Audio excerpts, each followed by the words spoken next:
One of the most important quantities in higher mathematics is the notion of the Dirac delta distribution, sometimes simply called delta functions. And the formal theory of the distributions was laid out by the mathematician Schwartz. Dirac used them in all his work, and so it's honored by the term Dirac delta function.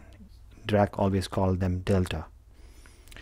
The way Schwartz formalized this is that you have a sequence,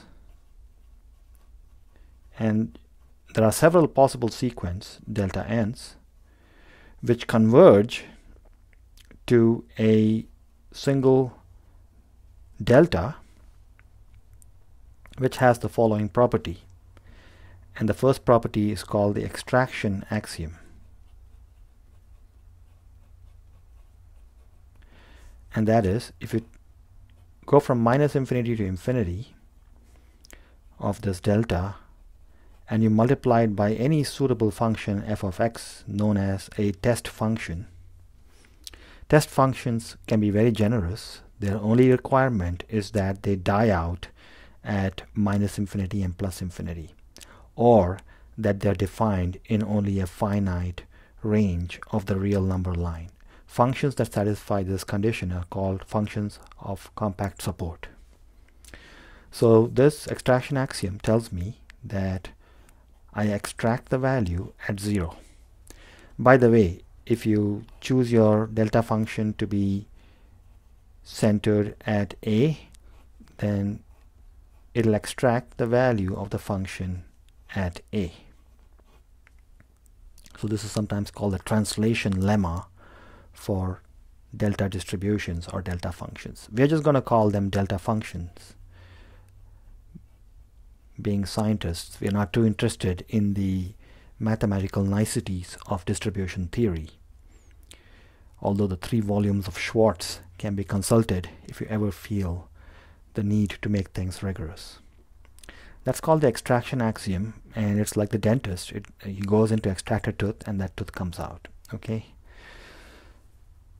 The next condition that you have to satisfy in a delta function is a condition of normalizability.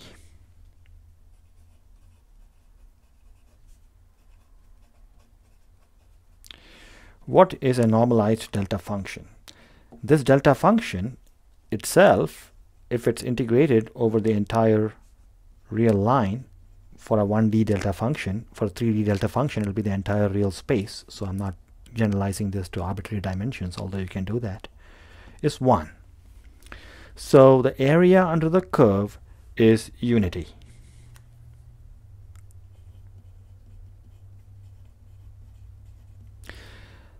The reason these have to be defined using sequences is because a delta function is impossible to draw. I cannot draw a delta function because, think about it, the delta function, if multiplied by a function, extracts the value of the function only at one point. The delta function is 0 everywhere else. In fact, Dirac, when he used the delta function, simply informally defined them as follows. So Dirac's version of all this is this: delta of x equals 1 at x equals 0 and 0 elsewhere.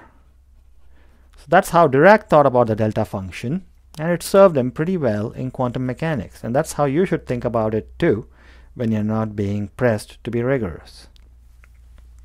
So it's sort of the generalization of the Kronecker delta to continuous variables. Kronecker delta is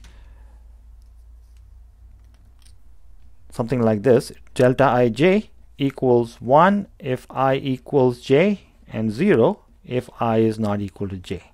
So this is a continuous version of the Kronecker delta function, and that's why Dirac continued calling it delta, because for him, in his mind, this is nothing more than a continuous version of what people already were using left and right in quantum mechanics in the form of the Kronecker delta function. But the modern distribution theory version looks like this. There are several different representations of the delta function, and some of them are provided in my class notes. A classic example is a step representation. So the step representation, so these various delta n's are called representations. There's only one delta function in the universe, but there are several representations. Not to be religious, but it's like saying there's only one God, but several different religions leading to the same God. So these different sequences, delta n's, are like different religions. Okay. So delta n for the step representation works as follows. It's 0 if x is less than negative 1 over 2n. It is n if negative 1 over 2n is less than x less than 1 over 2n. And it's 0 if x is bigger than 1 over 2n. So you can already see, if you try plotting this thing, let's say n is really small initially. Let's try plotting it for some small values of n, like n equals half. If n equals half, this interval is going from -1 to +1.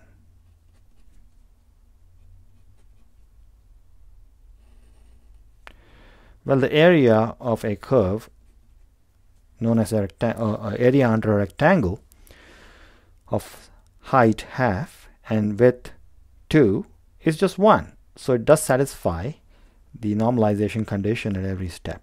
Now if you take your n to be equal to 1, then the curve is only defined between, the distribution is only defined between negative half and positive half, but the height of the curve has doubled. So you can see where this is going. As n gets very large, the curve keeps getting taller and taller and thinner.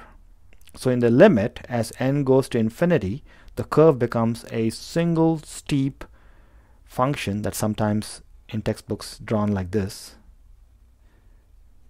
So it's like a infinitely steep sharp point that only exists at the point where the Dirac delta function goes to extract the value of the function. So in this, it's believable that this particular process will yield one particular avatar of the Dirac delta function. Of course, there are hundreds and thousands of distributions that lead to the same delta function.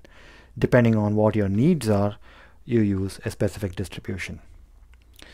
Now there are several properties of the delta function, so I'll be looking at a few important ones. To study the first important property of the delta function, I'm going to define what's called the Heaviside step function. Oliver Heaviside was an English mathematician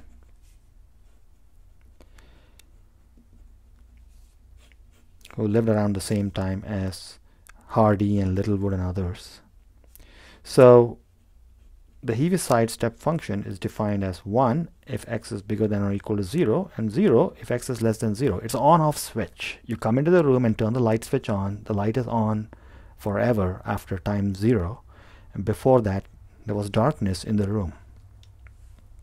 If you plotted this, the Heaviside step function looks exactly like it sounds. It looks like a step. So at x equals 0, suddenly turns on. You can't really define the value there, so it's only defined at equal to 0. So you put the bullet there and the hole here, and there onwards is 1. The question is the following: what is the slope of the Heaviside function at the origin? It's impossible to define, first of all, because the derivative is defined from both directions. The derivative for x approaching 0 from the left is 0 because it's flat. The derivative as x approaches 0 from the right is 1. Well, exactly at 0, you'll find that you cannot really balance your plank. It's got infinitely many slopes. So this quantity is actually ill-defined in calculus, but thanks to the miracles of the delta function, you can actually show that the derivative of the Heaviside function is the Dirac delta function. This is proved in various books and also in the notes for this week. The way you prove any property of the delta function is to put it in there and make sure that whatever I write here is true, satisfies both the normalization property and the extraction axiom. So that's how you prove something in delta function theory. So if you look at the proof that I show you in the notes, the way I prove this is the proof is very simple. I won't go to the full proof here. You just take this minus infinity to infinity, put the delta function in question with f of x dx, you substitute that in there, do some steps, and show that you end up with f of 0. Well, if it quacks like a delta function and if it walks like a delta function, then by Jove, it is a delta function. So that's how we're going to use the delta function to prove theorems. So that's the first property. The derivative of a delta function is just the derivative of the Heaviside function is just the delta function. Now what about the derivative of the delta function itself? How do you find the derivative of the delta function? Well, again, the simplest way to do that is to see what you will get if I take a function f of x and multiply it by the derivative. So let me do that. I'm actually going to prove this property for you. Now what I'm going to do now is a little clever. I'll call f of x my u function and delta prime dx my dv function. And I'll integrate by parts. Well, off to the side, let's figure out what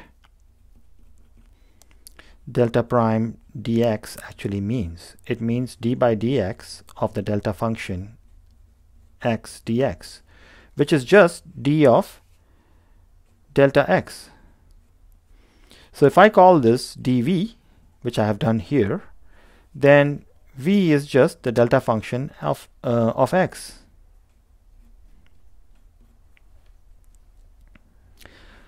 U meanwhile is f of x, so u prime or du is going to be f of x dx. So we have worked out everything that we need for the integration by parts. Now let's proceed to execute. This is going to be uv. So that's going to be u times u is just that f of x times v, which is delta of x, minus infinity to infinity, minus the integral from minus infinity to infinity of v, which is just delta x, du, which is f prime of x dx. Here's where the compact supportedness of f comes in. Delta of x, remember, has only got value of 1 at x equals 0 and 0 everywhere else. So we are completely at the mercy of what f of x is at infinity and f of x is at minus infinity. Because f of x is compactly supported, so think of f of x as a rapidly decaying function or a function only defined on a compact interval, this is going to be 0 minus 0 or just 0. And then I have the extraction axiom operating here, so I just get f prime of 0. So that is the value of the derivative of the delta function. Generalizing this to arbitrary derivatives is the next property of the delta function. If I take the derivative, nth derivative of the delta function, and let's just take it at a different extraction point like x equals a, and I multiply it by some function f of x dx, what happens then? Well, you're going to get negative 1 to the power n f to the n at a. So these are different properties. There's also an important property known as a scaling property, and the scaling property tells you what happens when you stretch the x-axis by some amount. So if you stretch out the delta function, then it responds by doing this. And there are many other properties which I'll let you work out on your own or look at the notes for that. So these are some of the properties of the important quantity known as delta distribution or the Dirac delta function.